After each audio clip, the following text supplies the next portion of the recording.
Welcome back to 3 and Out on the Southern Pigskin Radio Network. Kevin, BJ, and Ben. College football in a countdown towards the start of the season coming up right there around Labor Day. A lot of folks getting ready for this. And, of course, in Statesboro, beautiful Eagle Creek's got a lot of Eagles surrounding it as they're back at it for fall practice. First day in full pads was yesterday, and the head coach of the Georgia Southern Eagles, Clay Helton, joins us here on the program. Coach, you've been with the program seemingly a long time, but now the countdown is officially on towards that first game. How excited was it for the first practice, and what's that anticipation like for you? Where I mean, you've been with the program close to 9 months, and you're finally getting close to playing a football game here in a couple of weeks. Yeah, it is exciting. I tell you what, to be here since November 2nd, develop the trust and relationship with kids, put a lot of work in the off-season strength and conditioning program, installed 3 new systems, have a great summer program, and now be 6 practices in.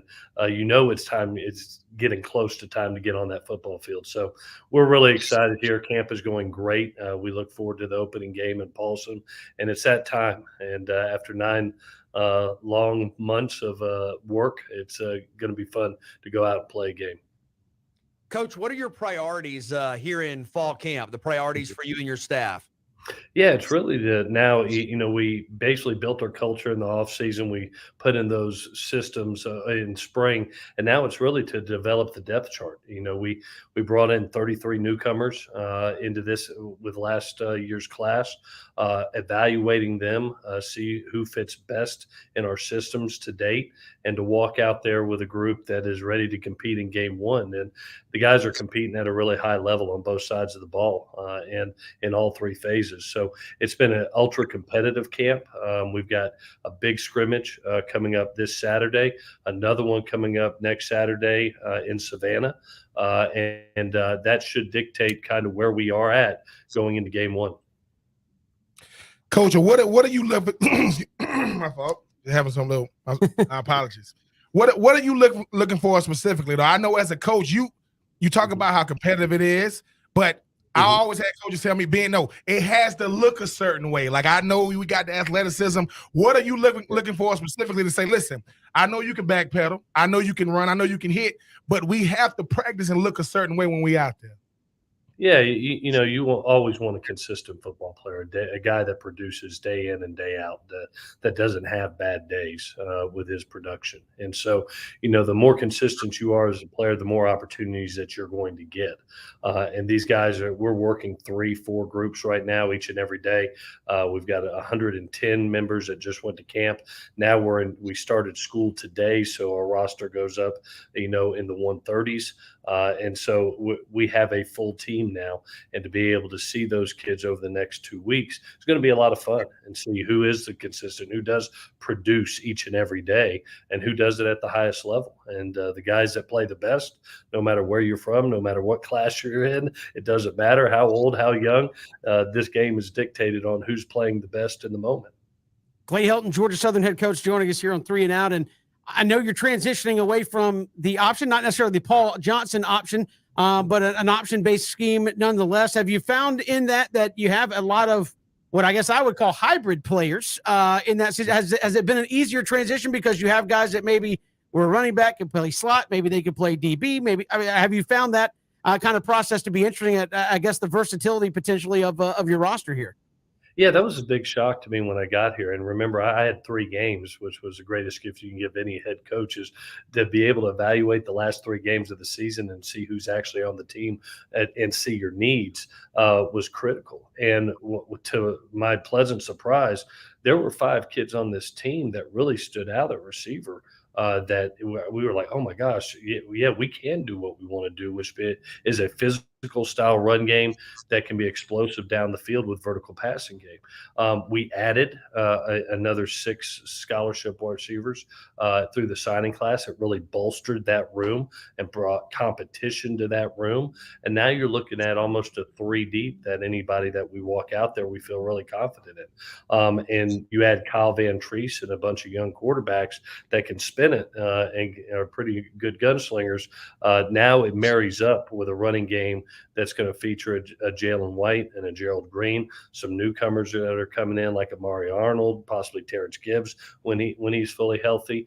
So exciting balance right now with our offense, and it wouldn't have happened unless those older receivers that were here last season provided that depth for us. Obviously, you've been asked 1,000 times about the offensive identity. I mean, Coach, is some of that fluid and is going to be based week to week, or do you guys have, hey, this is our goal, this is what we want to do, this is our script per se, and we're going to commit to that? Or kind of how do you view the evolution of the offense this season?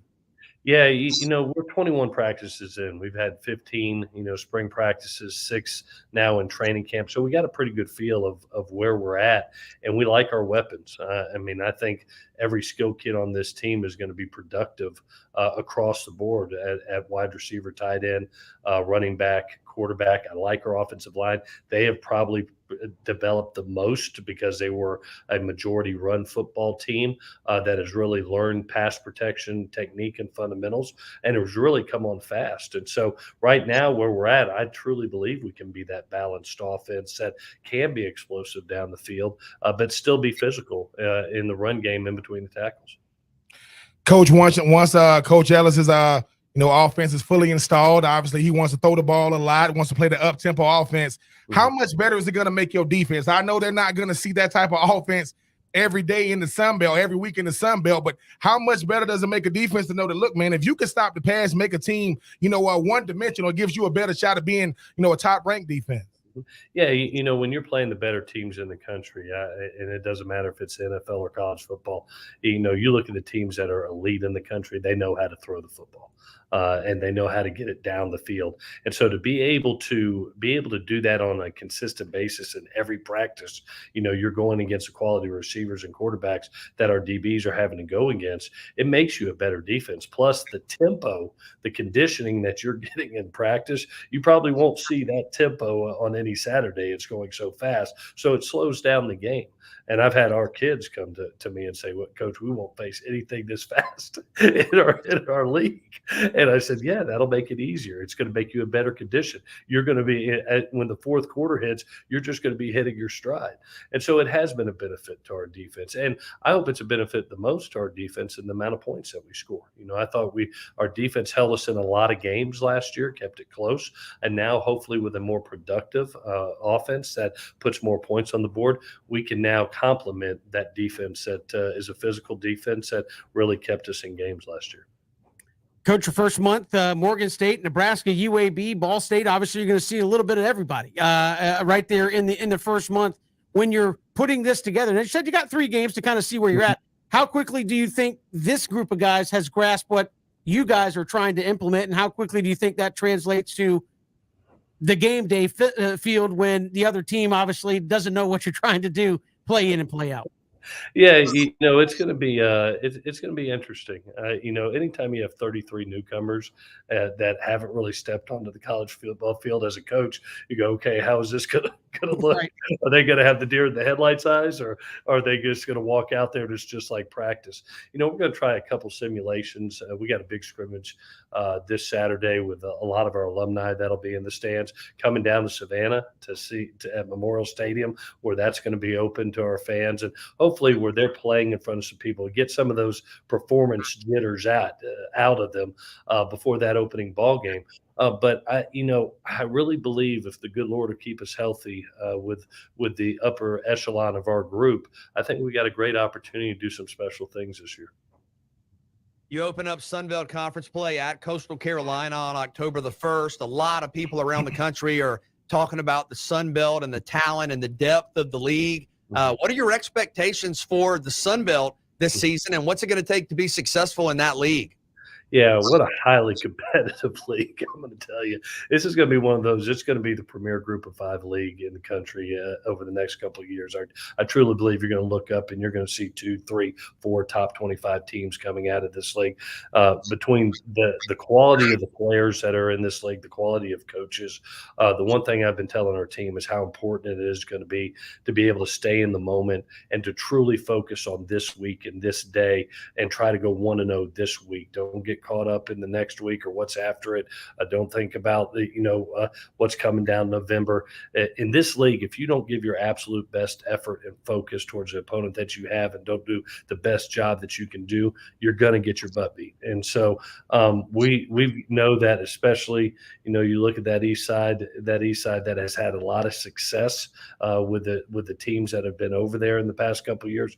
We've got a huge task in front of us, and we're excited about that. That's why we all came to Georgia Southern to compete on a national level with quality teams, and obviously our presidents and Commissioner Gill have done a wonderful job at putting together an extremely strong league. Coach, as you mentioned, you've been there since November. We know about Georgia Southern. You know about the tradition. The city of Statesboro.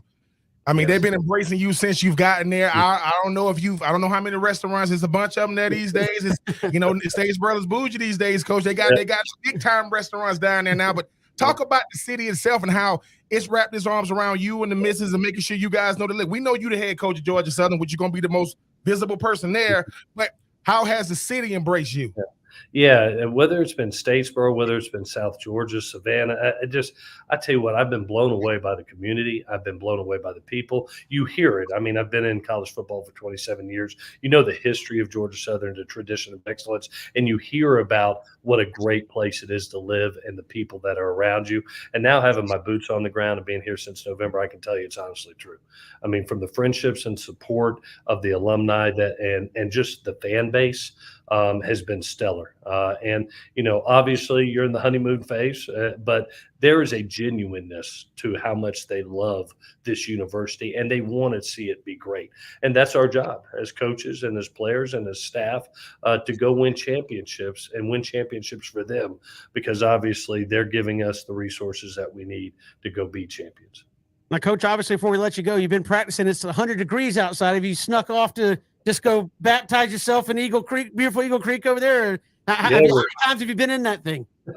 Well, we're getting ready to have our mock game week when we go over there, and during the week we'll go over there every Tuesday during the season. That place is a place of honor and a place of tradition, and really want to bring it back into the fold for this team. We used it a lot in the spring as far as our spring trainings and our winter conditioning. But every Tuesday, our most physical practice day, we're going over to Eagle Creek. I will be baptized on that mock game week on that Tuesday, which I'm looking forward to. But every time you go over there and you cross that, you hit the bridge running, you get goosebumps, because you know that championships have been built on that place, and you know how many great players, historical players, have played on that field. Coach, I'd be remiss. You mentioned Fan Day coming up this Saturday in Statesboro. What can you tell us about that for the Eagle fans this weekend? Yeah, so we got two big days. Obviously, this Saturday we'll be at Folsom here in Statesboro. It's at 7 o'clock at night. Three of our first four games are at night, so we're going to practice a scrimmage under the lights. And then next Saturday, we get to come to Savannah. We're going to kind of simulate obviously having Armstrong there and having our university campus there. We're going to practice at Memorial Stadium, kind of be on the road and get a feeling, get a sense of that, of being able to stay focused while going on the road and being able to see our other fan base right there in Savannah and our alumni. That's going to be at 10 a.m. We're going to have a kids clinic right after it. Bring your kids out. They're going to meet a lot of the players and get to work with them a little bit. So you can go to gsathletics.com and be able to sign up for that. And we look forward to seeing our alumni these next two Saturdays, and come on out. It helps us. Coach Clay Helton, head football coach, Georgia Southern. They're getting started coming up against Morgan State that first Saturday there in September. Coach, we appreciate the time. Thanks so much. Thank you, guys. Appreciate you having me. That is Coach